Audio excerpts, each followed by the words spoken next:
Destructive tree roots are a key contributor to dendronophobia, and as a result there is resistance to planting trees in cities into streetscapes.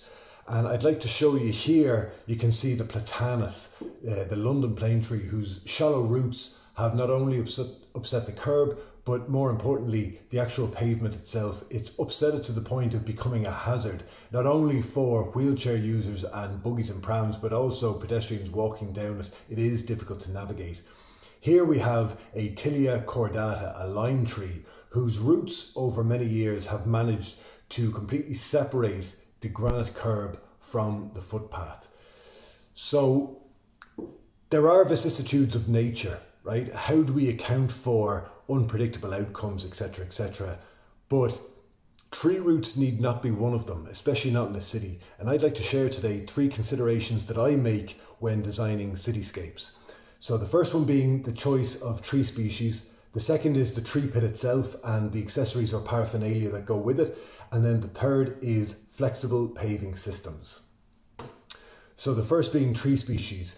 London planes get their name because of the amount of them that were planted in London City, lining the streets, because they were particularly well adapted to the microclimate that's created in a city, with the heat being reflected off the buildings and the tar macadam and all that. And also they are very well adapted to the city's pollution. But there are more appropriate smaller trees which don't have the large aggressive root system of the London plane. And I'd like to mention Carpinus betulus and Corylus avellana there.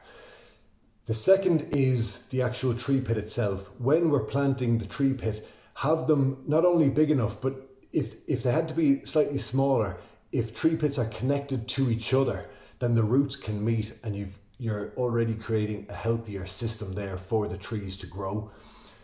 And then the other thing is to plant what we call root directors with the trees. And a root director is essentially a plastic box without a top or a bottom, and it flares at the base. And what happens is this allows for, it's installed when the tree is planted, and when the roots come out and they hit the side of the root director, they're guided down. And so they prevent the roots from sitting so close to the surface and causing the destruction like we saw in the clips previously. The third are flexible paving systems. So a rigid system is one that has no flexibility with it. So I'm thinking of in situ concrete poured straight onto the cityscape, or paving that is laid on a mortar bed. So it's far more solid, of course, but it doesn't bend, it only breaks, and then it's considered a failed system because that in itself is a hazard. To replace it, the whole thing has to be lifted up and new materials need to be brought in and mixed to put it all back together. A flexible paving system, I suppose the most common one that people would know would be like cobble lock, where blocks are laid on a sand base, and this allows for undulations and flexibility there.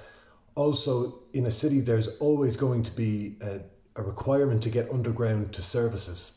On a flexible system, there's the added benefit of we can remove the blocks, shift the sand, get whatever needs to be done, and then simply pull back the sand and we can reuse those blocks so there's less waste. So those are my 3 considerations for designing trees into cityscapes to potentially offset the hazard or problem that they can cause. Thanks very much.